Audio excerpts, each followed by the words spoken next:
తలలు పైకెత్తుకొనుడి, మహిమగల రాజు ప్రవేశించినట్లు పురాతనమైన తలుపులారా మిమ్మల్ని లేవనెత్తుకొనుడి. మహిమగల ఈ రాజు ఎవడు? బలశౌర్యము గల యెహోవా, యుద్ధశూరుడైన యెహోవా. గుమ్మములారా మీ తలలు పైకెత్తుకొనుడి, పురాతనమైన తలుపులారా మహిమగల రాజు ప్రవేశించినట్లు మిమ్మల్ని లేవనెత్తుకొనుడి. మహిమగల ఈ రాజు ఎవడు? ఆమేన్.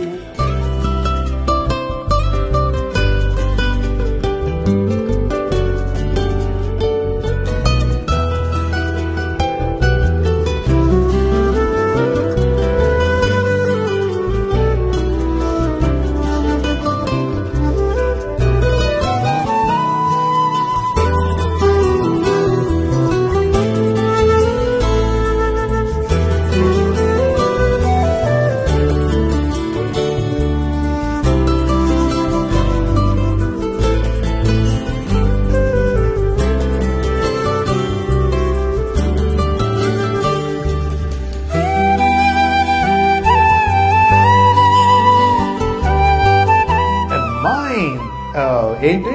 గని, కృప యొక్క గని. అంటే కృప వేరు, అధిక కృప వేరా పాస్టర్ గారు అని మనకు ప్రశ్న రావచ్చు. I'm kind of saying something like this. God's grace is available to all the people who follow, and the extended grace of God will follow those people who search for it, who explore it, and who will make a covenant with God. దేవునితో నిబంధన చేసుకునే వారికి ఈ అధిక కృప దొరుకుతుంది. మరి ఈ సమయంలో నాకు చాలా మందికి థ్యాంక్స్ చెప్పాలని ఉందండి. ముఖ్యంగా దేవునికి థ్యాంక్స్ చెప్పాలనుకుంటున్నాను. పాస్టర్ గారు చెప్పారు మేము $1 million హోమ్ కొనుక్కున్నాను. $1 million హోమ్ అంటే నా ఊహలో నేను ఎప్పుడు ఐ వుడెంట్ ఈవెన్ ఇమాజిన్. అంటే నేను ఎంత పెట్టి కొనుక్కుంటున్నా అంటే ఎవరన్నా వచ్చి అడిగితే బాబు ఏం మాట్లాడుతున్నావు, నా స్తోమత కాదు, నాకు తాహత కాదు, నాకు ఆనెస్ట్లీ నా వల్ల కాదండి. కాకపోతే దేవుడు ఇచ్చిన కృపను బట్టి ఆయనకి వందనాలు స్తోత్రాలు చెల్లించుకుంటున్నాను. This is not possible, humanly possible for me at least.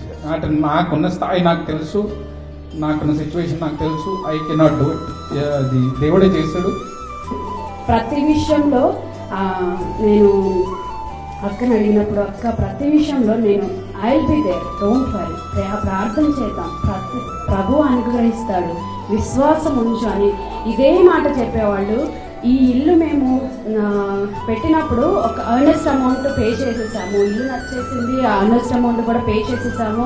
But ఆ ఇల్లు సేల్కి పెట్టాము. సేల్కి పెట్టినప్పుడు అది అవ్వనప్పుడు అంటే ఎంత స్ట్రగుల్ అయ్యామంటే ఆల్మోస్ట్ 3 weeks.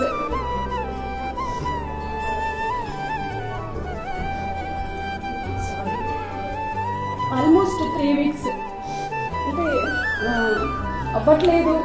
అక్కడ మనీ పే చేస్తున్నాము. ప్రభువా ఏంటి ప్రభువా, మరి హృదయ వాంఛలు తీర్చే దేవుడు కదా అని I was praying. Every day I was praying. Not only me, kids కూడా కీర్తన ప్రార్థన, they were praying a lot.